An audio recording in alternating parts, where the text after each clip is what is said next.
Yo guys, kalian percaya nggak dengan keberadaan manusia purba di masa lalu? Kali ini kita bakalan bahas penemuan manusia-manusia purba Indonesia guys. Dengerin gue ya. Pembahasan ini berdasarkan penelitian yang real ya, yang bukti nyatanya bisa kalian temui di Museum Sangiran ataupun di situs purbakala lainnya. Berdasarkan beberapa penelitian yang dilakukan oleh para ahli, dapat direkonstruksikan beberapa jenis manusia purba Indonesia yang pernah hidup di zaman pra-aksara. Yang pertama ada manusia purba jenis Meganthropus. Jenis manusia purba ini ditemukan dan diteliti oleh peneliti berdarah Jerman Belanda Gustav Heinrich Ralph von Koenigswald antara tahun 1936 hingga 1941. Von Koenigswald menemukan rahang manusia berukuran besar ini di Sangiran, Jawa Tengah. Dari hasil rekonstruksi ini, kemudian para ahli menamakan jenis manusia ini dengan sebutan Meganthropus paleojavanicus, yang artinya manusia raksasa dari Jawa. Jenis manusia purba ini memiliki ciri tubuh besar yang tegap, memiliki rahang yang kuat, memiliki kening yang menonjol, dan tidak memiliki dagu.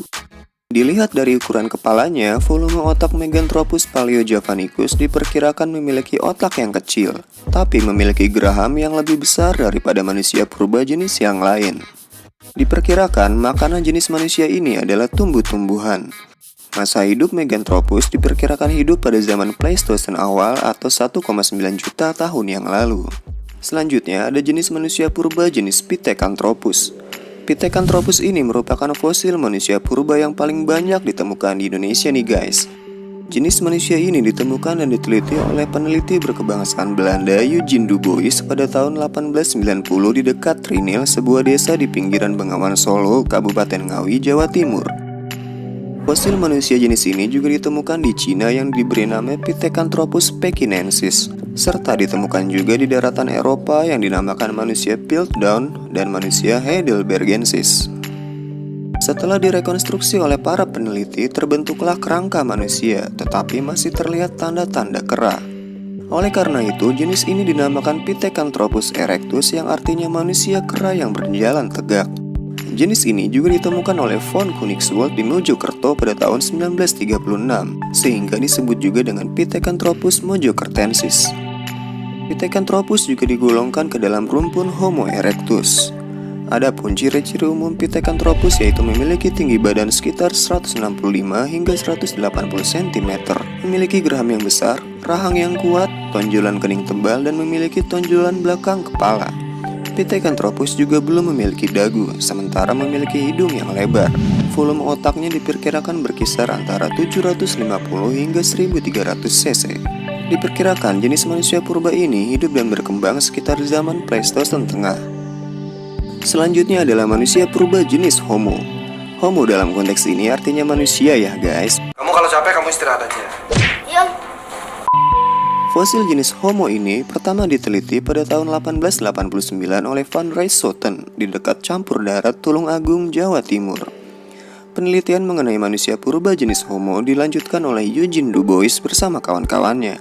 Ciri-ciri jenis manusia ini memiliki alat pengunyah seperti gigi dan otot kunyah yang sudah menyusut, dahi masih menonjol sekalipun tidak semenonjol jenis Pithecanthropus. Isi tengkorak kepalanya diperkirakan 1000 sampai 2000 cc. Hal ini menunjukkan bahwa manusia purba jenis Homo sudah memiliki kecerdasan lebih daripada Pithecanthropus dan Meganthropus. Bentuk fisiknya tidak jauh berbeda dengan manusia sekarang guys. Tempat-tempat penyebarannya tidak hanya di Kepulauan Indonesia saja, tetapi juga di Filipina dan Cina Selatan. Manusia purba ini diperkirakan hidup di sekitar 40.000 hingga 25.000 tahun yang lalu. Adapun fosil manusia dari jenis Homo yang ditemukan di Indonesia antara lain. Yang pertama adalah manusia wajak. Pada tahun 1889, manusia wajak atau Homo wajakensis ditemukan oleh Van Rieschoten di lereng pegunungan Kars di barat laut campur darat dekat Tulung Agung, Jawa Timur. Temuan itu berupa tengkorak, termasuk fragmen rahang bawah dan beberapa buah ruas leher. Mukanya datar dan agak lebar, akar hidungnya lebar dan bagian mulutnya menonjol sedikit. Dahinya agak miring dan di atas matanya ada busur kening, dan mempunyai volume otak 1630 cc.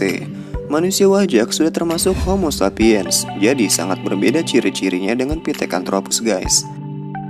Selanjutnya adalah Homo soloensis.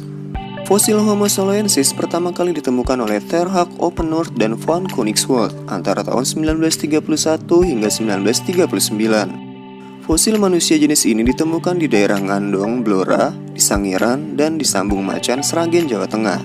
Hasil temuannya berupa 11 fosil tengkorak, tulang rahang, dan gigi.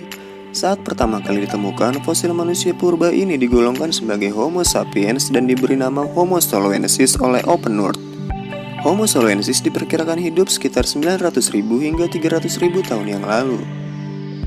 Selanjutnya ada Homo floresiensis atau biasa disebut dengan manusia liang bua. Liang bua bila diartikan secara harfiah merupakan sebuah gua yang dingin. Pengumuman tentang penemuan Homo floresiensis pada tahun 2004 sempat menggemparkan dunia ilmu pengetahuan, guys. Wow. Sisa-sisa manusia ini ditemukan di sebuah gua liang bua oleh tim peneliti gabungan Indonesia dan Australia.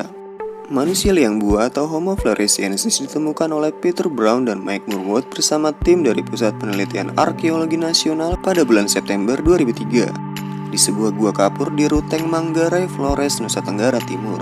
Usia seri kerangka ini diperkirakan berasal dari 94.000 hingga 13.000 tahun yang lalu. Manusia liang bua memiliki ciri-ciri yang paling mencolok, yaitu postur tubuh yang hanya memiliki tinggi 100 cm saja atau sepinggang manusia dewasa. Makanya banyak yang menyebut manusia liang bua adalah hobbit dari Flores. Ciri lainnya yaitu memiliki tengkorak yang panjang dan rendah berukuran kecil dengan volume otak 380 cc saja.